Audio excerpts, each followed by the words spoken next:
Salamun wassalatan ala Rasulillah wa ala alihi wa ashabihi wa man tabi'ah. Berjumpa kembali dengan Pusat Institut. Di sesi kali ini kita akan menyajikan masih potongan diskusi ataupun acara yang berlangsung beberapa hari lalu tentang dua tokoh Darussalam, yaitu Profesor Safwan Idris dan Profesor Dayan Daud. Jadi di sesi sebelumnya kita sudah melihat dan mendengar penjelasan dari Profesor Farid Wajdi tentang sosok Profesor Safwan Idris. Jadi di sesi kali ini kita akan mendengar penjelasan Dr. Saiful Mahdi tentang sosok Dayan Daud. Dayan Daud ini adalah rektor Unsyiah yang ditembak pada masa konflik Aceh. Saya pribadi sangat masih teringat dengan peristiwa itu karena waktu sebelum penembakan beliau itu saya baru pulang dari kantor ataupun sekretariat Sentral Informasi Referendum Aceh atau sekretariat SIRA di Nayung, jalan di Panglima Polim kalau nggak salah. Jadi saya baru saja melewati jembatan Lamprit waktu kejadian sebelum kejadian penembakan. Jadi saya tahu kejadian penembakan ini ketika saya sampai di rumah di Kopelma atau di Dusun Barat Darussalam. Saya kira cukup sebagai pengantar. Kita dengar saja bagaimana penjelasan Pak Saiful Mahdi tentang sosok Dayan Daud. Terima kasih. Suaranya bisa didengar dengan jelas? Bisa didengar, Pak. Alhamdulillah, Pak. Baik, terima kasih. Assalamualaikum warahmatullahi wabarakatuh. Hamdan syukranillah, salatan wa salaman ala Rasulillah wa ala alihi wa sahbihi wa mawalah. Prof. Farid, Assalamualaikum Prof. Ini guru dan tokoh kita bersama. Alhamdulillah, semoga Bapak terus sehat sehingga bisa terus memotivasi dan menginspirasi kami. Terima kasih pada Bung Moderator, teman-teman dari IAIN Langsa, Tawiyah Cotkala, Sago Merandih, Poros Merandih. Sebenarnya sangat menarik ya, ketika dua tokoh dari Darussalam ini justru dibincangkan oleh teman-teman dari Poros Merandih ya. Saya tidak tahu apakah ada usaha membincangkan kedua tokoh Darussalam, tokoh Aceh dan tokoh nasional sebenarnya, bahkan bisa dikatakan tokoh internasional dari Darussalam. Kayaknya justru kami yang di Darussalam ini malu karena yang membincangkan tokoh yang asalnya dari Darussalam, justru teman-teman dari Poros Merandih. Kelengnya Pak Sarwa, kembali itu saya. Pak Sarwa nggak kim-kim. Jadi terima kasih. Pun demikian ya, tentu saja terima kasih, tidak masalah saya kira, karena memang kedua tokoh ini Allah yarham Prof. Safwan Idris dan Prof. Dayan Daud bukan lagi menjadi milik keluarga atau Darussalam saja, dia adalah tokoh Aceh dan tokoh nasional. Dan mungkin kalau Prof. Farid mengenal dan berinteraksi cukup intens dengan Prof. Safwan, saya sebenarnya ya murid jauh dari Prof. Dayan Daud ya. Saya sendiri mungkin mengaku murid aja nggak boleh gitu ya, karena hanya mengenal beliau sepintas ya. Tapi karena diminta oleh teman-teman untuk memberi pandangan tentang warisan intelektual seorang Dayan Daud, mungkin saya bisa share pengalaman. Nanti insya Allah ini ada teman-teman tokoh-tokoh yang lain yang mungkin lebih banyak interaksinya dengan almarhum juga bisa menambahkan.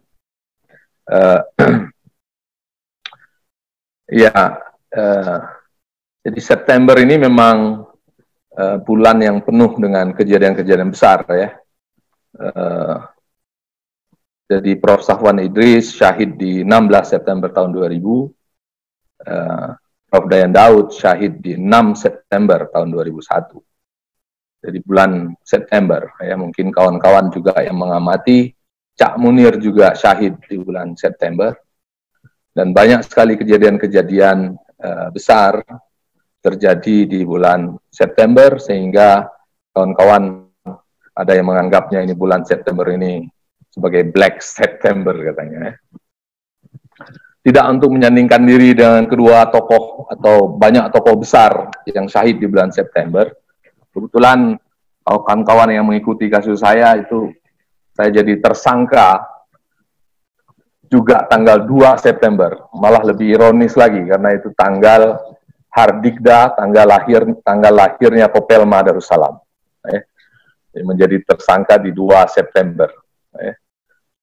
Sehingga di hari itu saya dapat 2 undangan. Undangan untuk dies natalis unsiah dan undangan atau panggilan dari polisi Polresta Banda Aceh untuk diperiksa sebagai tersangka. Ini tentu saja tidak untuk bicara tentang itu ya. Boleh nanti Bung moderator di-hap kalau memang sudah sudah offside ya. Jadi tadi Prof. Farid menyatakan bahwa Prof. Safwan memilih jalan tengah. Saya pikir kedua tokoh ini memang syahid di jalan yang insya Allah menurut kita lurus dan lempang, dan justru syahidkan di tengahnya. Kalau kita memilih pihak yang berseteru atau memilih pihak penguasa misalnya, tadi Prof. Farid mengatakan bahwa di masa itu nggak ada cerita harus milih berpihak ke Jakarta atau berpihak ke Aceh, kira-kira begitu ya. Dan yang memilih salah satu pihak banyak juga yang syahid. Ya. Tapi kalau mungkin memilih salah satu pihak, ketahuanlah kira-kira ya syahidnya dibungkam oleh siapa begitu ya. Nah, ini kan untuk kedua tokoh besar ini justru karena pilihan jalan tengahnya itu kita tidak pernah bisa menduga apa yang sebenarnya terjadi. Dan bagi saya ini adalah contoh yang paling penting sebenarnya, jalan intelektual. Ya, ini warisan terbesar sebenarnya karena memilih untuk tetap berada di tengah adalah pilihan yang sulit. Karena kiri kanan kita dikerjain, kiri kanan itu istilahnya kalau kita di tengah itu seperti dalam oven. Di atas api, di bawah api, ya. Karena kita memilih di tengah, dan banyak sekali teman-teman dari Darussalam, dosen, intelektual, akademisi, aktivis yang memilih berada di tengah itu lebih sulit sebenarnya hidupnya daripada mungkin kalau memilih salah satu pihak. Ya. Tapi saya pikir memang itulah jalan intelektual, itu jalan yang sunyi memang, tapi semoga kita semua bisa berani, bisa seberani kedua tokoh ini. Ya. Seandainya mungkin salah satu kedua tokoh ini menjatuhkan pilihan, gitu ya, jelas-jelas ke kiri atau ke kanan, maka ketika tewas atau syahid, mungkin dengan mudah orang bisa membayangkan itu karena pilihannya yang sudah jelas, gitu ya. Tapi bahkan syahidnya pun menjadi sunyi karena berada di jalan tengah, gitu ya. Tidak ada orang yang berani mengatakan bahwa ini karena pilihan-pilihan keberpihakannya. Kita semua belajar bahwa keberpihakan kedua tokoh ini adalah pada jalan tengah, pada masyarakat, pada intelektualisme, pada kepentingan orang banyak, dan memilih pilihan seperti itu sebenarnya lebih berat tantang daripada memilih salah satu pihak ketika konflik maupun saat ini. Dan ini saya kira sangat topikal dan sangat menarik karena Aceh yang sedang galau seperti sekarang, banyak sekali masalahnya. Salah satu tulisan saya di Aceh Kita, saya berargumen bahwa Aceh menjadi semakin carut-marut karena tidak ada lagi tokoh yang berada di tengah, yang bisa menjadi penengah. ya, yang bisa menjadi orang yang menghubungkan pihak-pihak yang berseteru, berdebat, berkonflik di Aceh. Ya. Akademisi dan intelektual Darussalam pun kehilangan legitimasinya ketika intelektual dan akademisi Darussalam sudah membuat pilihan-pilihan, ya. Apalagi pilihan-pilihannya politik praktis. Ya. Nah, ketika sudah membuat pilihan politik praktis, bukan lagi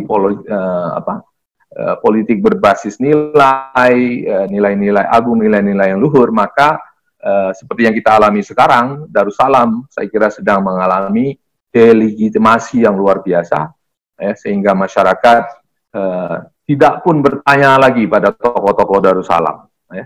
Ini aktivis ini sedang berdebat seru, ya. Sebagian bela PLT katanya, sebagian maunya PLT out gitu ya. Dan tidak ada suara usaha untuk menjembatani dan menengahi. Ya, semoga nanti Prof. Farid bisa menjadi jalan tengah itu. Ya. Tapi susah juga karena Prof. Farid juga ketua salah satu badan keistimewaan sekarang, walaupun PLT, ya. PLT ketua MAA ya Prof. Ya. Nah, ada sebenarnya dua tokoh intelektual terakhir Darussalam yang kedua-duanya sekarang menjadi ketua Badan Keistimewaan Aceh, Prof. Farid dan Prof. Abdi Wahab gitu ya. Saya dengar-dengar sih kedua beliau ini masih tetap berusaha untuk berada di jalan tengah, walaupun sekarang ya bisa dikatakan masuk dalam kabinetnya PLT, kan kira-kira begitu. Baik, jadi, nah peristiwa saat Prof. Dayan Daud syahid di 6 September 2001, itu saya sedang transisi studi dari S2 ke S3 di Amerika. Saat 11 September kejadian serangan Twin Tower tahun 2001, itu artinya 5 hari setelah syahidnya Dayan Daud, saya masih ingat sekali itu duka yang dalam untuk kepergian Prof. Dayan Daud, kemudian menyaksikan sendiri masih live di TV di Amerika sana serangan terhadap Twin Tower pada 11 September 2001. Jadi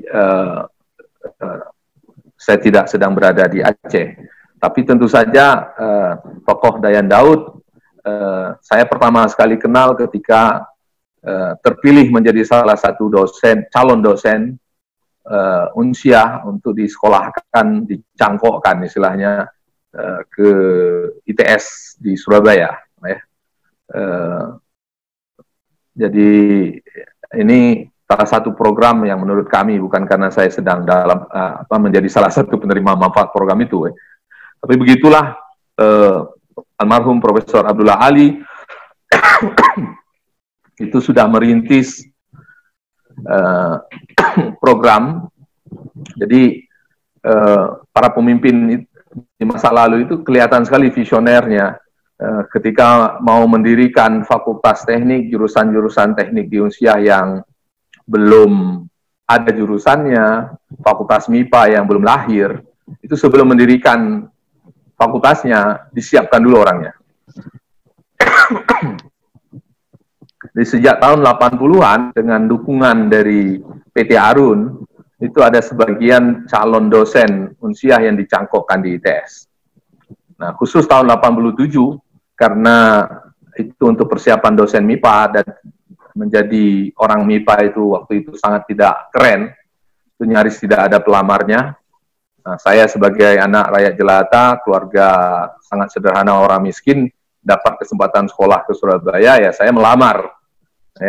Karena saya lulusnya sebenarnya di teknik sipil unsiah, gitu ya. Jadi yang bisa melamar program ini adalah mereka yang lulus PMDK, kemudian diseleksi ulang untuk dikirim ke sana.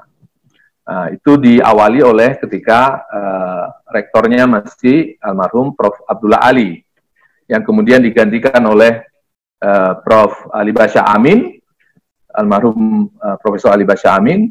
Nah, setelah almarhum Profesor Ali Basya Amin, kemudian rektor berikutnya adalah almarhum Profesor Dayan Daud. Nah, jadi program ini sudah dirintis sejak tahun 80-an. Ketika saya dinyatakan lulus, saya pergi mendaftar ke Unsia sebagai lulusan PMDK yang kemudian diberi kesempatan untuk dicangkokkan, dititipkan di ITS. Pada saat pengurusan itulah saya pertama sekali melihat sosok Dayan Daud yang sedang mengurus urusan administrasi perjalanan dinas, dan dengan bangga sempat berdiskusi waktu itu.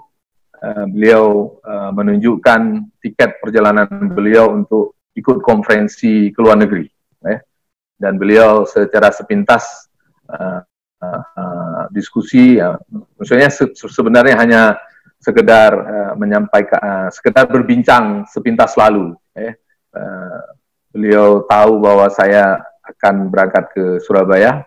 Beliau bilang, ini belajar yang rajin, karena jadi akademisi itu walaupun tidak menjadi orang kaya raya, tapi Anda punya kesempatan untuk belajar banyak dan melihat negeri-negeri yang jauh.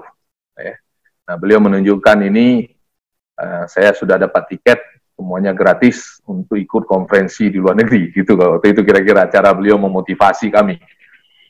Itu pertemuan pertama dengan beliau yang saya sangat ingat sampai sekarang. Pertemuan selanjutnya justru ketika beliau sudah jadi rektor dan mengunjungi Surabaya, kan ada salah satu anaknya yang juga ikut program pencangkokan ke Surabaya, dan sama dengan orang tua pada masa itu, sangat pemurah dan sangat perhatian pada Ibnu Sabil, pada pencari ilmu. Jadi kami merasa sangat disayang. Beliau datang berkunjung sebentar melihat anaknya, tapi semua mahasiswa titipan di Surabaya di ITS itu ya ditraktir lah sama Prof. Dayan Daud, kira-kira begitu. Tentu saja dengan suntikan-suntikan motivasi untuk terus belajar dan selanjutnya. Kemudian momen penting ketiga yang saya alami adalah setelah saya kembali ke Unsia, kembali ke Aceh maksudnya, dan karena ini memang disiapkan untuk jadi calon dosen oleh program yang menurut saya sangat visioner. Jadi sebelum buat fakultas baru, disiapkan dulu para tenaga, para SDM-nya, gitu ya. Beda dengan para pimpinan perguruan tinggi sekarang ini. Begitu ada ide buat fakultas baru, langsung buat. Yang penting mahasiswa banyak-banyak dan kemudian bingung cari dosennya. Gitu ya.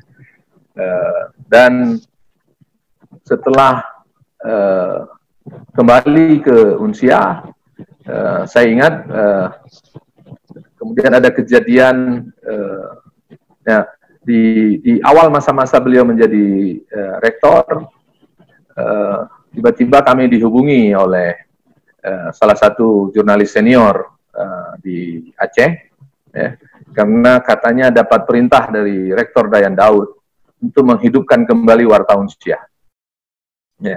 Jadi Warta Unsia itu yang waktu itu mati suri atau bahkan tidak terbit, ingin diterbitkan kembali oleh Dayan Daud sebagai bagian dari komunikasi internal dan eksternal milik Unsia. Saya tanya sama si jurnalis ini, kenapa saya yang dihubungi? Karena kata Rektor Dayan, saya boleh membentuk tim dengan anggota siapa saja, tapi 3 orang harus masuk. Nah, di antara 3 orang itu termasuklah Saiful Mahdi waktu itu. Mungkin karena dianggap suka menulis dan suka mengkritik. Jadi yang saya ingat memang dari sosok Dayan Daud, dan salah satu tulisan pertama saya di Warta Unsia yang kemudian kita sepakati, saya sepakat untuk terlibat menghidupkan kembali Warta Unsia dengan satu catatan, bahwa Warta Unsia akan independen dan tidak sekedar menjadi corong dari penguasa kampus, tapi dia boleh berisi pikiran-pikiran kritis warga kampus. Nah, Dayan Daud waktu itu tidak keberatan, sehingga ketika Warta Unsia pertama sekali dihidupkan kembali setelah sekian lama mati, itu isinya kita putuskan terbitnya dalam bentuk tabloid. Seperti masa itu cukup banyak kontras dan lain-lain. dan isinya sangat kritis ya. Jadi teman-teman aktivis yang sekarang ini banyak menjadi pembesar-pembesar LSM itu banyak yang alumni Wartawan Siah sebenarnya. Laporan pertama misalnya tentang dugaan korupsi di asrama mahasiswa atau Kopma Unsiah. Nah, benar-benar begitu laporannya. Jadi sangat kritis dan dibiarkan, bahkan difasilitasi oleh seorang Rektor Dayan Daud waktu itu. Dan saya sendiri menulis salah satu rubrik redaksi waktu itu, istilahnya apa, pengantar redaksi. Saya membandingkan 3 tipologi rektor dari Abdullah Ali Basya Amin, dan Dayan Daud. Saya secara nakal membuat tipologi bahwa Abdullah Ali itu rektor yang sangat akademis, saking akademisnya beliau sangat lurus seperti ilmu murni, ya. Kemudian Ali Basya Amin waktu itu kami tabalkan sebagai rektor yang politis, ya.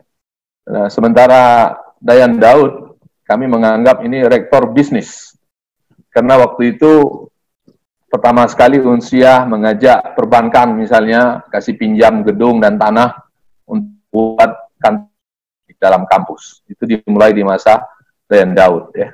Tapi tipologi rektor bisnis saya kira pas untuk seorang Dayan Daud, dan bisnismen itu biasanya memang lebih akomodatif, lebih fleksibel, lebih berani mengambil resiko-resiko, dan salah satu resikonya adalah membiarkan Wartawan Siah menjadi tempat untuk berlatih, berpikir, dan menulis kritis sebagian warga kampusnya, dosen dan mahasiswanya.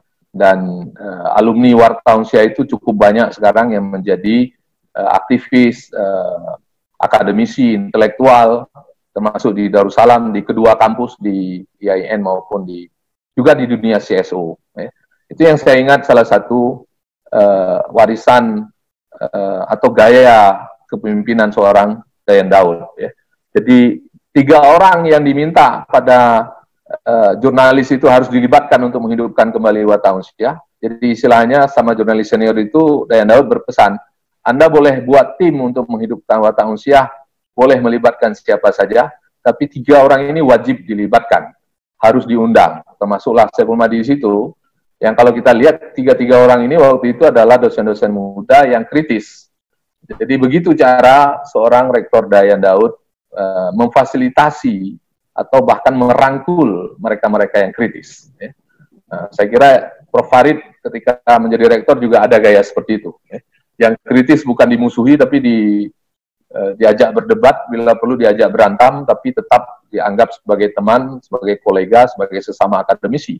Karena yang namanya akademisi, intelektual di kampus itu hubungannya seharusnya memang kolegial, bukan atasan bawahan, ya, bukan bos, apalagi bos dengan karyawan. Ya. Jadi hubungan di kampus itu hubungan kolegial. Sebagian akademisi dapat tugas tambahan, dosen dengan tugas tambahan, menjadi pejabat struktural. Ya. Tapi belakangan kelihatannya jabatan struktural ini menjadi demikian penting, menjadi perebutan, dan itu menghilangkan prinsip kolegial yang seharusnya ada di kampus. Baik, nah walaupun Rektor Dayan orang yang terbuka dan demokratis, kami berseberangan ide terakhir dengan Prof. Dayan almarhum juga dari Wartawan Siah. Itu ketika tahun, lupa saya, 99 atau tahun 2000 ada serangan Brimob ke kampus. Ya. Jadi ada main bola di lapangan Darussalam itu, kemudian anak Fakultas Teknik bertanding lawan anak Fakultas Ekonomi. Ternyata di Fakultas Ekonomi itu ada peserta program diploma yang anggota Brimob gitu ya. Entah bagaimana terjadi biasalah orang main bola ya. Main bola level antar kampung lebih banyak fisiknya. Kemudian yang merasa tersudut ini terus manggil kawan-kawannya yang dari aparat waktu itu Brimob, sehingga beramai-ramai pakai truk kampus Unsiah, kampus Darussalam diserbu oleh Brimob. Pemain-pemain bola yang lain dikejar sampai ke Lampu gitu ya, ke wilayah sekitar kampus terbirit-birit. Yang waktu itu kami sepakat ini juga harus jadi berita utama di Warta Unsiah. Ya. Tapi Rektor Dayan, seorang demokrat, mediator, berusaha mengatakan agar peristiwa penyerangan Brimob ini tidak menjadi berita utama di koran kampus itu. Ya. Nah, disitulah kami kemudian berpisah, karena menurut kami ini harus diberitakan, dan saya dengan beberapa aktivis yang kemudian yang waktu itu mengawal Warta Unsiah, memutuskan untuk keluar dari Warta Unsiah, dan kawan-kawan itu akhirnya tersebar di berbagai lembaga CSO di Aceh dan menjadi tokoh-tokoh juga gitu. Dan saya pikir nggak masalah ketika Rektor Dayan memutuskan bahwa yang seperti itu tidak perlu diberitakan di Warta Kampus gitu ya, di Warta Unsiah. Nah, itu episode yang membuat saya mengenal pemikiran-pemikiran Dayan Daud ya. Yang berikutnya lebih ke masalah intelektualnya adalah ketika saya menyelesaikan S3, mendapati tulisan yang langka sekaliber penulis-penulis internasional yang ditulis oleh Dayan Daud bersama Safrizal, seorang akademisi dari Andalas, Universitas Andalas, tentang enclave economics, ya, tentang ekonomi ceruk yang ada di Arun atau di kota industri Lok Sumawe. Jadi kritik beliau bahwa Arun atau zona industri Lok Sumawe itu tidak memberi kesejahteraan yang cukup merata. Ya, ada peningkatan kesejahteraan, tapi bentuknya dalam bentuk enclave. Jadi ya bagi generasi saya atau yang lebih yang sepantaran saya itu tahu persis. Kalau dulu kita ke Arun, begitu kita masuk komplek Arun atau dekat-dekat dengan zona industri itu, kita akan merasa seperti berada di tempat lain, bukan di Aceh. Jadi Dayan Daud ada menulis tentang itu, dan itu adalah salah satu tulisan yang monumental sebenarnya, karena tidak banyak intelektual Aceh, terutama ekonomnya, yang menulis sekuat itu, dan itu masuk dalam buku Profesor Hal Hill dari ANU, dan menjadi salah satu acuan yang penting ketika orang melihat perubahan struktur ekonomi Aceh dari waktu ke waktu.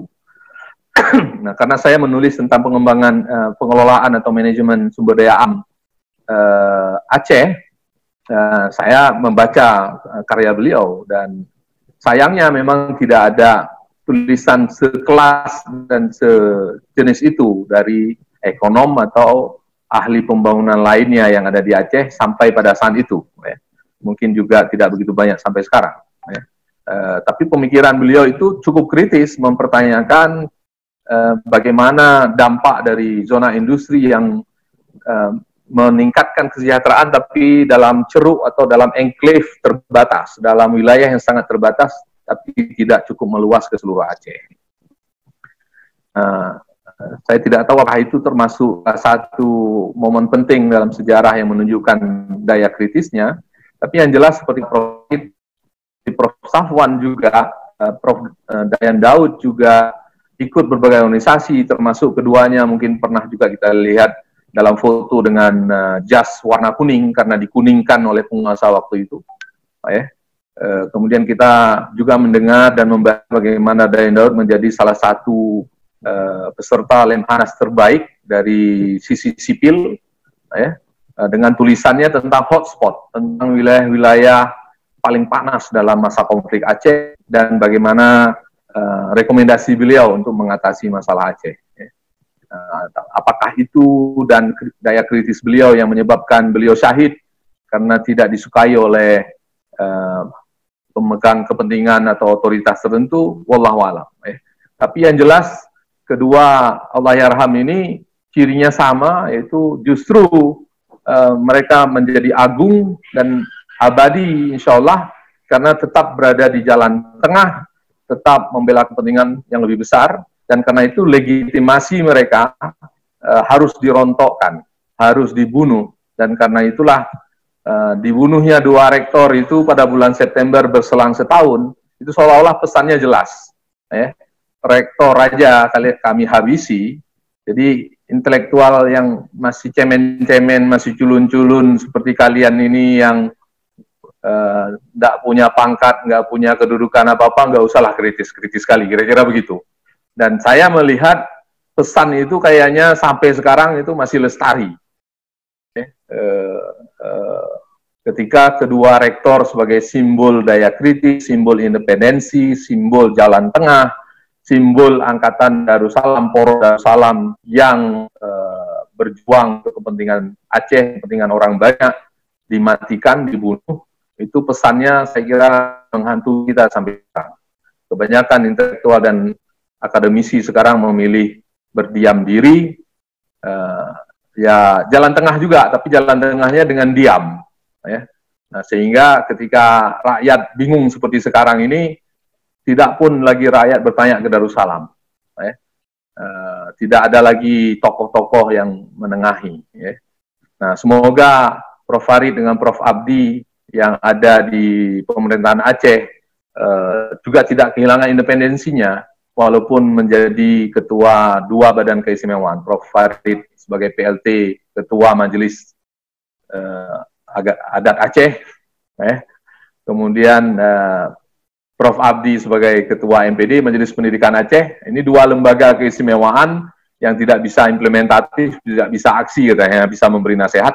Tapi saya kira itu sangat strategis, dan semoga beliau berdua ini masih bisa memberi nasihat kepada semua pihak, eksekutif maupun legislatif, maupun CSO, yang sekarang ini makin rame dan membuat rakyat sebenarnya semakin apatis, semakin bingung. Karena nggak ada pegangan mana sebenarnya yang seharusnya kita lakukan. Saya tidak mengoleksi karya-karya almarhum Allahyarham Prof. Dayan Daud, tapi jejak digitalnya insya Allah abadi. Terima kasih pada Om Google kan. Pakai Google Scholar tentu saja supaya tidak banyak terlalu harus disortir ya. Yang tadi saya sebut karya monumental beliau yang utama adalah yang pertama ini, Aceh the LNG Boom and Enclave Development. Ini saya juga pakai untuk rujukan saya waktu menulis disertasi S3 saya. Kelihatannya beliau memang banyak fokus pada pengelolaan sumber daya alam dan dampaknya pada masyarakat. Jadi karya-karya seperti itu, yang mungkin yang paling monumental ditulis bersama Safrizal ini adalah tentang boom LNG dan terjadinya pembangunan enclave atau ceruk, ya. Artinya kalau kita datang ke PT Arun itu seolah-olah kita tidak sedang berada di Aceh, tapi di luar pagarnya. Dan saya membuktikan itu dengan menunjukkan Kecamatan Muara II kalau tidak salah, atau sekeliling komplek PT Arun itu adalah kecamatan dengan tingkat kemiskinan tertinggi di Aceh Utara. Jumlah orang miskin juga paling tinggi di Aceh Utara dibandingkan tempat lain. Nah, kebanyakan tulisan beliau tentang itu, termasuk misalnya ini interaksi antara pelaku ekonomi dan pedagang kopi rakyat di Aceh, perubahan sosial budaya dan kemasyarakatan akibat pembangunan industri-industri besar di Aceh Utara. Saya kira ini sangat menarik, ya. Dampak kehadiran industri semen terhadap kehidupan sosial ekonomi dan budaya masyarakat desa dan sekitarnya, ya. Tidak seperti sekarang banyak sekali oknum akademisi dengan modal sertifikat AMDAL-nya sebenarnya menjadi tukang stempel masuknya industri-industri yang sebenarnya tidak memberi manfaat banyak, bahkan seringkali merusak lingkungan dan menyebabkan friksi dalam masyarakat, ya.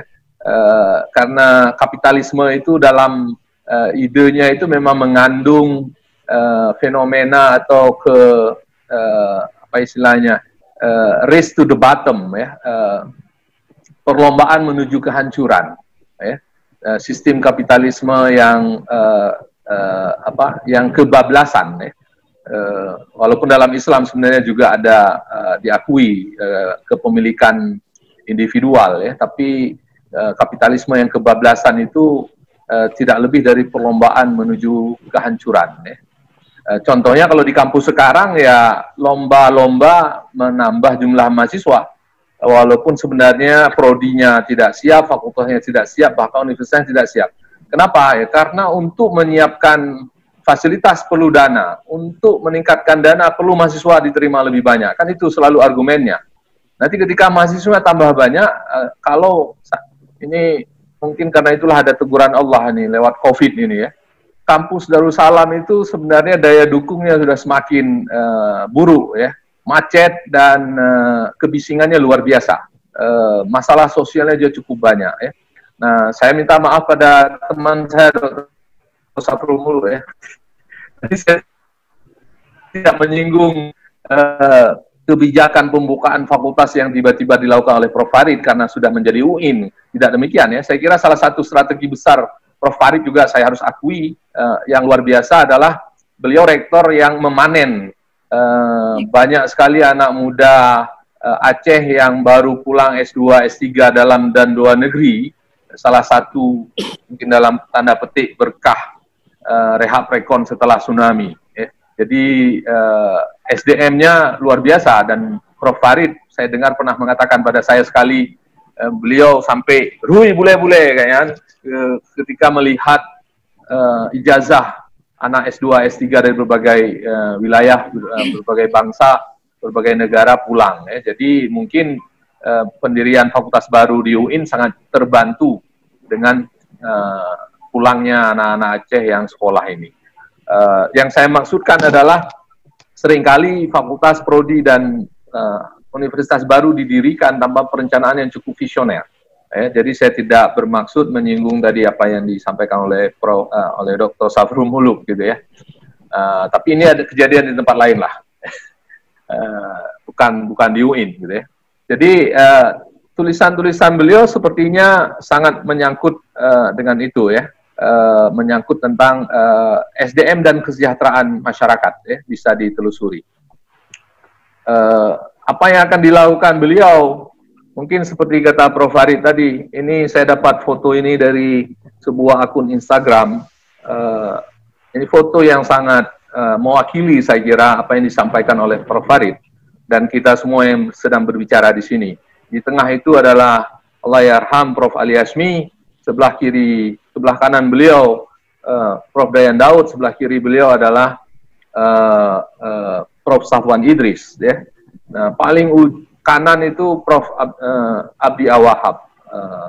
Ini tokoh-tokoh, ini Instagram ini memberi nama ini kepemimpinan Darussalam terakhir. Mungkin terlalu kritis juga mungkin, ya. Tapi intinya saya kira kebijaksanaan seperti yang digambarkan oleh Prof. Farid mungkin harus dengan pakai gaya Prof. Farid, diikat kedua rektor itu untuk didudukkan dan disuruh bicara, gitu, ya. Nah, masalahnya Prof. Farid dan kita semua, ya, tidak seperti misalnya di Jogja atau di perguruan tinggi lain atau di kota lain, kota-kota pelajar dan mahasiswa yang lain yang sudah punya tradisi bagus. Makanya saya secara khusus kemarin mendatangi Prof. Farid duduk di warung kopi, mengapresiasi beliau karena setelah tidak jadi rektor, beliau tetap mengajar dan tetap tampil di mana-mana, ya. Kayaknya memang ada kesulitan di kalangan sejumlah elit di Aceh, bahwa kalau sudah jadi dekan itu harus jadi rektor, kalau sudah jadi rektor harus jadi gubernur, setelah jadi gubernur atau jadi menteri, begitu, ya. Selalu yang dipikirkan adalah tangga berikutnya, ya. Sementara Wapres Budiono setelah tidak lagi jadi presiden tetap mengajar di UGM misalnya, atau menteri-menteri, dan mereka biasa saja, ya. Nah, kenapa ini terjadi? Ya, menurut saya lagi-lagi karena ajaran kapitalisme yang membuat semua orang mengejar jabatan berikutnya, mungkin juga dalam rangka untuk menutupi kebohongan dan kesalahan-kesalahan yang dilakukan di masa kepemimpinannya. Ya, karena kalau udah nggak berkuasa lagi itu kan biasanya lebih mudah, apalagi kalau KPK itu korupsi adalah kejahatan yang bisa dikejar dan berlaku ulang, berlaku apa istilahnya, berlaku ke belakang, berlaku surut ke belakang gitu ya. Nah, dan umumnya para penguasa dan elit di negeri kita, saya tidak bicara khusus tentang Darussalam, itu ingin memastikan bahwa keburukannya di masa lalu itu tidak dibongkar ketika tidak berkuasa lagi. Karena itu dia butuh kekuasaan selanjutnya untuk melanjutkan upaya untuk menutupi kesalahan-kesalahan di masa lalu. Nauzubillah, semoga kita tidak melakukan hal yang seperti itu, karena sebenarnya sangat disayangkan orang-orang yang punya pengalaman seperti itu. Nah, menyangkut dengan pertanyaan bagaimana mentransfer nilai-nilai kejujuran, kebijaksanaan, jalan yang dipilih, jalan yang lurus dan untuk manfaat banyak orang, saya kira negeri kita, apalagi di Aceh, negeri syariah Islam, kita memang harus lebih berani berterus terang, lebih berani bicara jujur, ya. Seringkali orang kritis itu paling mudah sekarang di label sebagai macam-macam, ya. Di label tidak sopan, itu masih lumayan, tapi nanti ujung-ujungnya bisa saja ini dia terlalu kiri, terlalu liberal, terlalu sekuler, ya. Nah, padahal sebenarnya yang terjadi adalah kritiknya sangat jelas, punya data dan fakta, tapi tetap kita masih menganggap, ya. Artinya begini, saya ingin mengatakan, seorang dengan pendidikan sampai sarjana saja, saya kira sudah tahulah sopan santun. Jadi ketika seorang sarjana mengkritik, itu sangat tidak layak kita bawa-bawa masalah sopan santun untuk menghentikan kritiknya dan mengkampanyekan secara negatif bahwa ini si Polan ini memang tidak punya sopan santun, kerjanya mengkritik saja. Bagi saya itu adalah mewariskan kemunafikan pada generasi muda. Walaupun saya tidak selalu bersetuju dengan pandangan Prof. Farid dan cara beliau menyuarakan pandangan-pandangan beliau, tapi saya kira beliau salah satu intelektual yang masih bersuara lantang dan keras tentang apa yang diyakini dan berdasarkan tentu saja agama dan yang lain, ya. Sementara yang lain karena merasa ini harus ngomong sopan santun dan sebagainya, sampai rela istilahnya menukar idealismenya dengan label-label yang sebenarnya tidak lebih dari kemunafikan. Saya kira semua kita belajar dari teladan. Anak-anak kita juga akan belajar dari keteladanan yang kita berikan. Kalau contoh-contoh yang kita berikan adalah jalan-jalan yang sebenarnya adalah kemunafikan, bukan kejujuran, bukan keadilan, maka mereka akan belajar untuk terus munafik, terus melakukan ketidakadilan. Demikian pandangan saya, terima kasih. Assalamualaikum warahmatullahi wabarakatuh.